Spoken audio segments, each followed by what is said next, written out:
سلام به همگی، خوش اومدید به کانال لید کیوب. من امیرحسین قاسمی هستم. قبل از هر چیزی برای حمایت کردن از ما لطفاً ویدیو رو لایک کنید و همچنین اگر این دوره‌های آموزشی براتون مفیده و به کارتون میاد کانال ما رو سابسکرایب کنید. توی قسمت قبل ما ستون‌ها رو با هم دیگه کامل کردیم، قسمت تاق رو ساختیم و حالا میخوایم بریم سراغ ستون‌های کناری این گیتمون که همینطور که توی کانسپت هم میبینید و ما بلاکیش هم از قبل ساختیم. دوتا ستون بزرگتر داریم و بعد دوتا ستون داریم کناره ها که مثل همون هدری که بالای گیت هسته بالای اونا هم قرار داره. حالا ما میایم از روی کانسپت بررسی میکنیم که ببینیم این ستونای بزرگ از چند تیکه تشکیل شدن، دقیقا مثل کاری که برای ستونای کوچیک انجام دادیم. و برای این قسمت ها هم نیاز نیستش که دوباره بیایم از اول مدل سازی رو انجام بدیم، چون که فرم این سنگ ها مثل فرم سنگ های ستونی هستش که از قبل ساختیم. میتونیم از همون مدل برای همین این قسمت ها هم استفاده کنیم. خب این ستونای بزرگ از 5 تا تیکه تشکیل شده بودن که حالا من میام 5 تا تیکه از همین بلاک هایی که از قبل ساختم انتخاب میکنم. البته 4 تا رو باید از این قسمت های وسطی انتخاب کنم و یه دونمون قسمت بالایی ستونمون هستن. خب اینا رو یه دونه داپلیکیت میگیرم ازشون،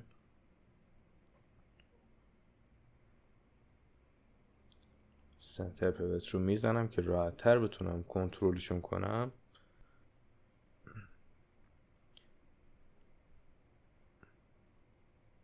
خب حالا نیازه که اندازش رو هم تغییر بدیم بر اساس اون چیزی که حالا دیگه توی کانسپت دارید و اون بلاکی که از قبل ایجاد کردین.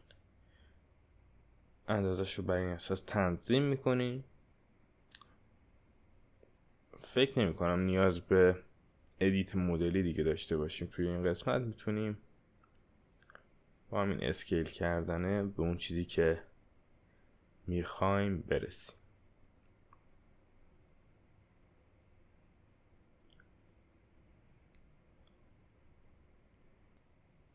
الان که کل این گروپ رو اسکیل کردم توی یه محور، این قسمت های وسطی یکم کشیده شدن، با کانسپت مچ نمیشن. توی این اندازه تقریبا اوکی، الان خوبه.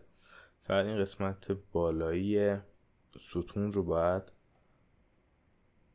ادیتش کنم و اینو بزرگترش کنم که هم با کانسپت مچ بشه، همین فضای بالای این قسمت بلاک ما رو بتونه پر کنه. حالا این ستون نیازی که یه مقدار بره عقب‌تر و فکر میکنم دیگه اون فرمی که میخوایم رو بهش میرسیم.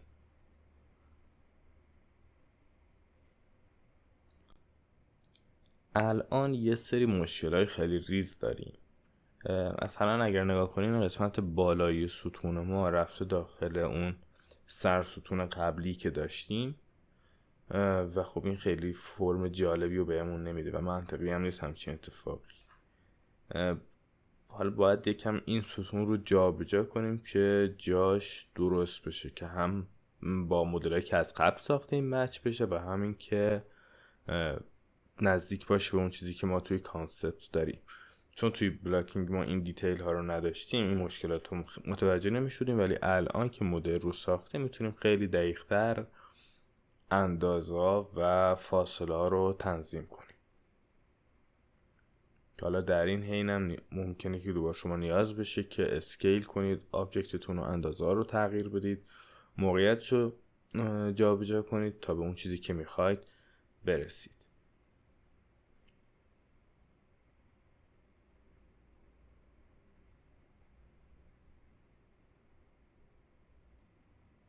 خب حالا میتونیم از این ستونی که الان داریم یه دونه داپلیکیت بگیریم، دقیقا مثل کاری که برای قسمت های قبلی انجام دادیم که ستون سمت راستی رو هم باش بسازیم.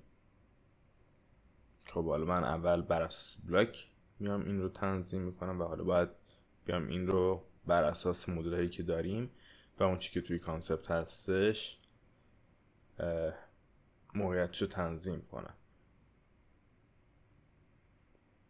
یه مقدارم من این مدل رو اگر دقت کرده باشین روتیت دادم، به خاطر اون زاویه است که ما توی کانسپت داریم. حالا من بر اساس اون خطایی که روی قسمت‌های وسطی ستونمون هستن این کار رو انجام دادم. خب میریم سراغ قسمت بعدی. برای قسمت بعد ما میبینید که روی ستون کناریمون یه سری هدر داریم که دقیقاً عین همون هدری هستش که ما برای گیت اصلی ساختیم، که من حالا میتونم از همونها برای این قسمت استفاده کنم و مجددا مدل سازی رو انجام ندم. خب من یه دونه داپلیکیت میگیرم ازش و بعد حالا باید بیام اندازش رو اول تنظیم کنم قبل از اینکه ادیت مدلی رو بخوام روش انجام بدم.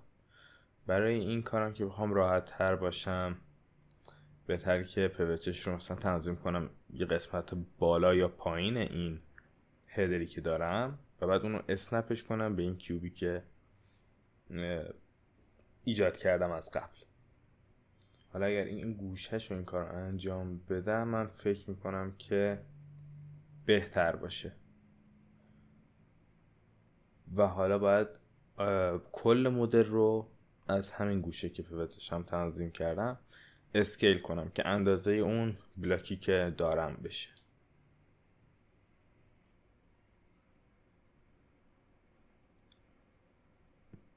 یه مقدارم باید موو بشه به سمت راست. در این حد کافیه که اون لبه داخلی این هدر همراستا بشه با اون بلاکی که داریم. خب من 2 تا ایج لوپ اضافه میکنم به کارم که راحت‌تر بفهمم مرکز بلاکم کجا هستش و بتونم از اونجا مدلمو برش بدم و بعد حالا میرورش کنم.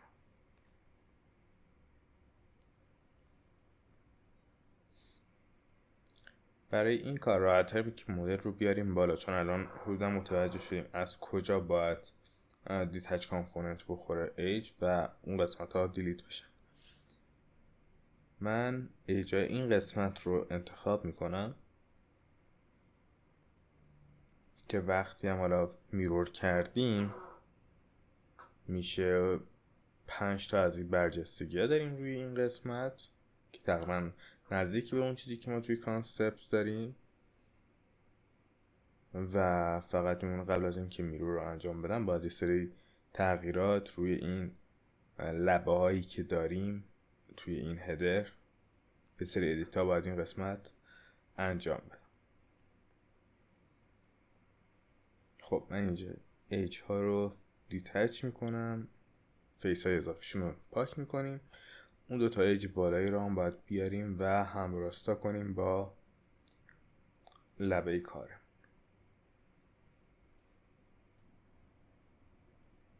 خب حالا میریم سراغ ادیت کردن خود این هدر.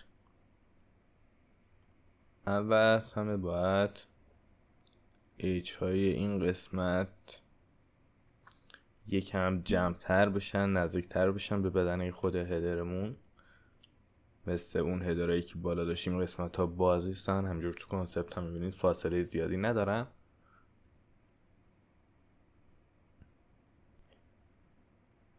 خب اینجا هم همینطور که میبینید یه مشکل داریم توی مدل. من یه نگاه بندازم ببینم توی مدل اصلی هم این اشکال هستش. آره اینجا هم این مشکل هست که میبینید اون ساپورت ایج از ایج لبه ما رد کرده اومده جلوتر، که باید حالا این مشکل رو توی مدلمون برطرف کنیم.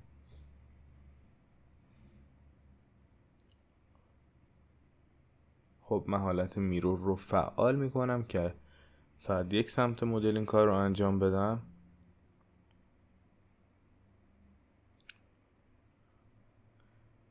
خب کار سختی نیست. ایج ها رو انتخاب میکنیم، ایج هایی که مشکل دارن و اونا رو یکم میکشیم به سمت عقب. فرم کلی مدل رو به هم نزدن و بعد هم داپگیت میگیریم ازشون برای اون قسمت پشتی. دیگه نمیخواد اون رو ادیت کنیم. همین کار رو برای این قسمت پایینی هم انجام میدیم.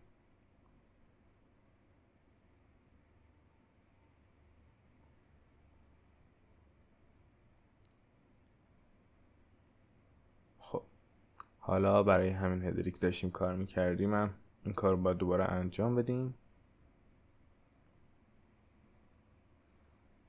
خب الان اون مشکل برطرف شده، فقط موو شده بود به سمت جلو، فرم مدل رو با هم نزده بود. ادیتش خیلی کار سختی نبود.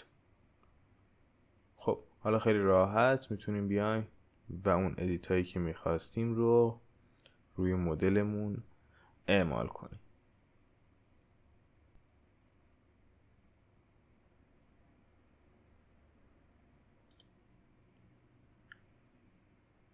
اگر به کانسپت دقت کنین، این قسمت ستون مثل اون قسمت هدر اصلی که داشتیم، این لبه ها برجسته نیستن،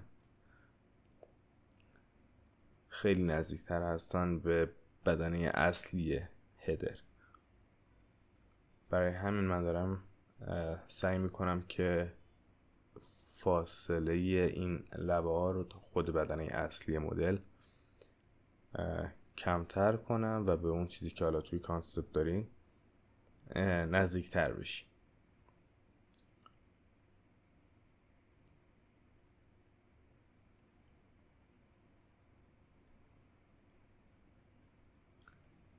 البته این موضوع رو هم بگم که این بستگی به خود شما هم داره که شما میخواید تا چه حد پایبند باشین به اون طرح اولیه‌ای که دارید.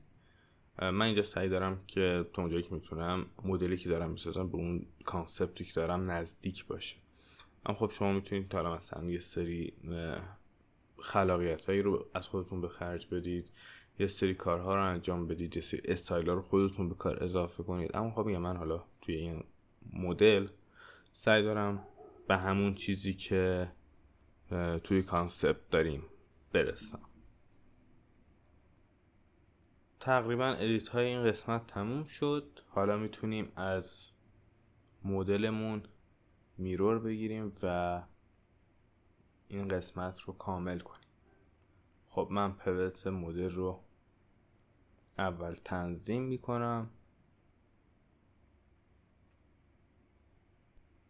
و بعد هم میرور رو میزنم و حالا باید تنظیماتش رو تغییر بدم تا به اون چیزی که میخوام برسم. البته الان که میرور گرفتم، حالا من از اون کمرایی که ست کردم با کانسپت نگاه میکنم، یه مقدار این هدر بزرگتر از اون چیزی هستش که ما توی کانسپت داریم. حالا باید با بلاکی هم که از قبل داشتیم بررسی کنم ببینم چقدر تفاوت دارن.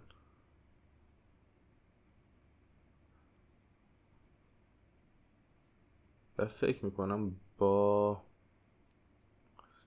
اسکیل بشه این مشکل رو برطرف کرد، یا حتی مثلا ورتکس های دو طرف رو میشه یکم موو کرد به سمت داخل که این کار کمک کنه که حالا مدل ما کوچیک‌تر بشه و به اون چیزی که حالا توی کانسپت داریم نزدیک‌تر باشه.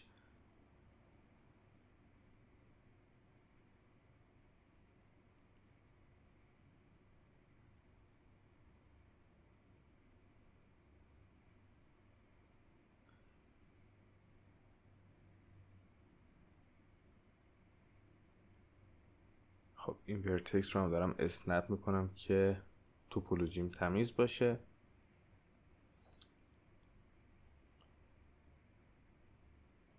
خب الان که داریم با کانسپت و بلاکی که از قبل داشتیم مقایسهش میکنم، میبینید که این هدر ما بزرگتر هستش که حالا اینقدر بزرگ بودن خیلی مشکل ایجاد نمیکنه. میتونیم راحت با اسکیل اونو کوچیکش کنیم دیگه. نیاز نیستش که ادیت مدلی روش انجام بدیم.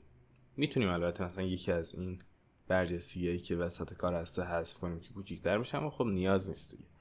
ما هم با همون ابزار اسکیل میتونم به اون چیزی که میخوام برسم و مدلی که میخوام رو داشته باشم.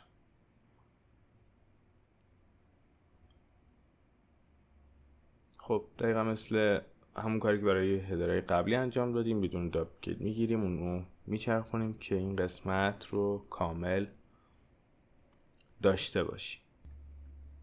خب حالا که مدلمون رو در کنار بقیه مدل ها داریم نگاه میکنید، میبینید که این هدر رفته داخل ستون قبلی که خب توی کانسپت همچین اتفاقی نیفتاده. انگار این هدر بعد از این ستون هستش که خب حالا من ترجیح میدم اول بیایم سراغ خود ستون رو هم کامل کنیم و بعد که مدل ستون هم کامل شد و بهتر تونستیم فرم ها رو تشخیص بدیم که توی هم رفتن یا نه، موقعیت این ستون رو درست کنیم. از مدل های قبلیمون داپلیکیت میگیریم، دقیقا مثل کاری که برای ستون قبلی انجام دادیم. اول اندازش رو با بلاک تنظیم میکنیم و بعد حالا ریزتر میشیم و بر اساس کانسپت سعی میکنیم که اندازه ها رو تغییر بدیم که خب حالا اینجا به این بلاک های بیشتری نیاز داریم که ستونمون کامل بشه. برای همین من یه دونه داپلیکیت از این قسمت میگیرم. یه دونه هم سر ستون نیاز داریم که خب اول باید موقعیتش رو تنظیم کنم که حالا راحت ترین با بلاک این کار رو انجام بدیم.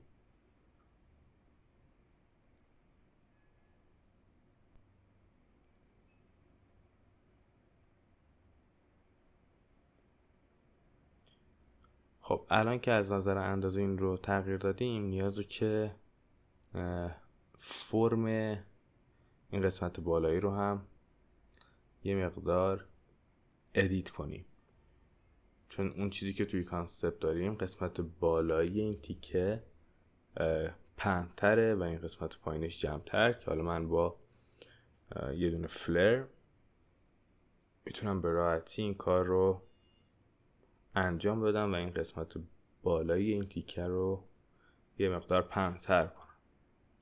خب یه دونه دید استوری هم زدیم که دفورمرمون پاک بشه، اما هنوز نیازه که یه سری ادیت ها روی خود هدر، یعنی هدر این ستون و سر ستون داشته باشیم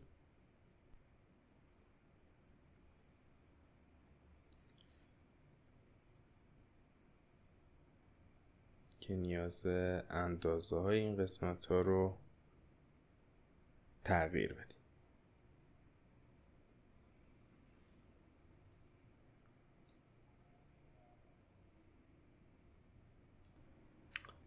الان که مدل ما کامل شده، میتونیم تمام این قسمت ها رو بذاریم داخل یه گروپ و حالا موقعیتش رو تنظیم کنیم که حالا اون مشکلی هم که داشتیم که این قسمت هدر ستونمون میرفت تو ستون کناری، این مشکل رو هم تا حدی حل کنیم و بره این هدر بره پشت سر ستون دومی ما، که خب از اونجایی که ما داریم این مدل رو میبریم به سمت عقب، نیاز میشه یه مقدار اسکیلش کنیم چون نسبت به کانسپت یه مقدار کوچیک‌تر میشه.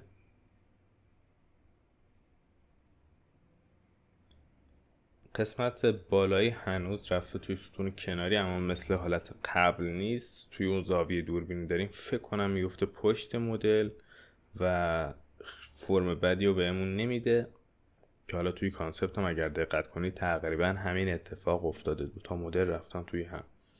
میشه اینو فیکسش کنم، خب من فکر کنم الان اوکیه و نیاز نیسته کار خاصی انجام بدیم. ازش داپلیکیت میگیریم و ستون اون سمت رو هم باش میسازیم، دقیقا مثل کاری که توی قسمت های قبلی برای مدل های دیگه انجام دادیم. خب برای این قسمت کافیه، خسته نباشید. توی قسمت بعد احتمالاً بریم سراغ دیوارها و ستون آخری و اونها رو مدل سازی کنیم که اگر این کار رو انجام بدیم فکر میکنم دیگه مدل سازی گیت اصلی تموم میشه. میریم سراغ مدل سازی بقیه قسمت ها. سوالی، نقدی، پیشنهادی، چیزی داشتین حتما توی کامنت ها برای ما بنویسید و همچنین میتونید داخل کانال دیسکورد ما هم عضو بشید و اونجا اگر سوالی دارید مطرح کنید. لایک و سابسکرایب هم فراموش نکنید. ممنون. خدا نگهدار.